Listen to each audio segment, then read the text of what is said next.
Good morning, students. So today we are going to study the fourth lesson from the English textbook, Bipin Chowdhury's Lapse of Memory, written by Satyajit Ray. All of you take your English text for the class. Page number 632, second portion. Bipin Babu's car was safely parked in Bedram Street by the Lighthouse Cinema. He told the driver as he got into the car, "Just drive by Ganga. Will you, Sitaram?" Driving up the Strand Road. Bipin Babu regretted having paid so much attention to the intruder.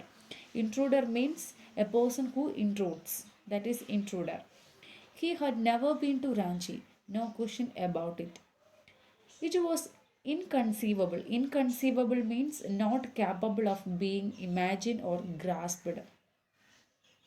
That he should forget such an incident which took place only 6 or 7 years ago. He had an excellent memory unless Bipin Babu had reeled. Reeled means you can see in the glossary that he was shocked and confused. Here, Bipin Babu went to wash his car that was parked in Betram Street, nearby Lighthouse Cinema. As he sat in the car, he told his driver Sitaram to drive by Ganga. While the driver drove up the Strand Road, Bipin Babu felt immense regret that having given so much importance to man. He knew he had never been to Ranchi, and he was sure that, and he knew it was impossible for him to forget about such an important time for his life, and that too not from very long ago. It was only a period of 6 or 7 years, and regardless, he had no doubt related to his flawless memory unless his head was shocked or confused. Page number 63, first paragraph. Was he losing his mind? But how he could that be? He was working daily in his office. It was a big firm, and he was doing a responsible job. He wasn't aware of anything ever going seriously wrong.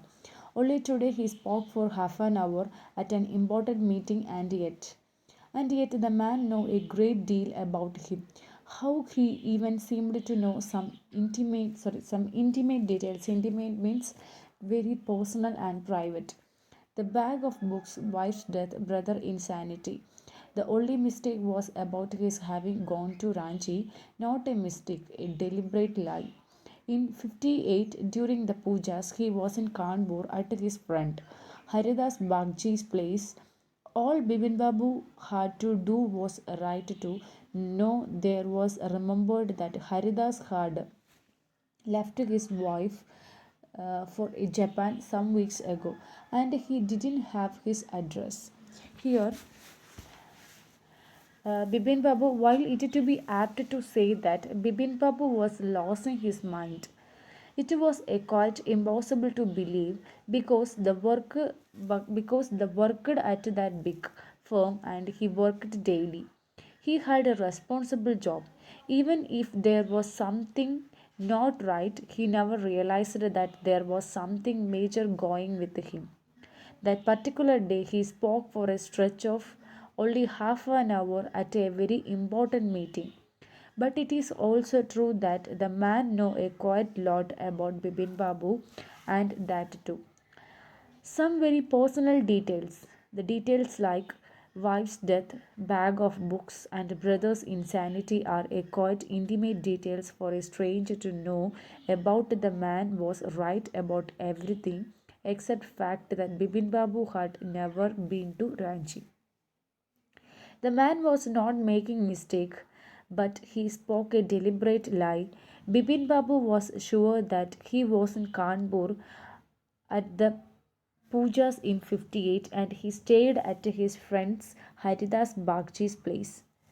Bipin Babu just needed to write to Haridas to clear the matter, that suddenly remembered that he could not because he had moved to Japan a few weeks ago with his wife and Bibin Babu, and Bibin Babu did not have his new address. Page number 63, third paragraph. But where was need for proof? He himself was fully aware that he hadn't been to Ranchi, and that was that. The river breeze was bracing. Bracing means stimulating, and yet a slight discomfort lingered in Bibin Babu's mind. Around Hastings, Bibin Babu decided to roll up his trousers and take a look at his right knee. There was a mark of an odd inch long cut. It was impossible to tell when the injury was occurred. Here, Bipin Babu thought that there was no need for proof because he was quite sure that he had never been to Ranchi, and there was no doubt about it. The breeze along the river was comforting, but the Bipin Babu mind was still not at peace. Amidst everything, he decided for roll up his trousers to see if the right knee was marked. If the right knee has a mark. He hadn't find an inch long, but it was near impossible to inner the date of injury. Students, today is your homework. You have to read first and second portion of the story, and you have to make a question yourself and find out the answers. Thank you, children.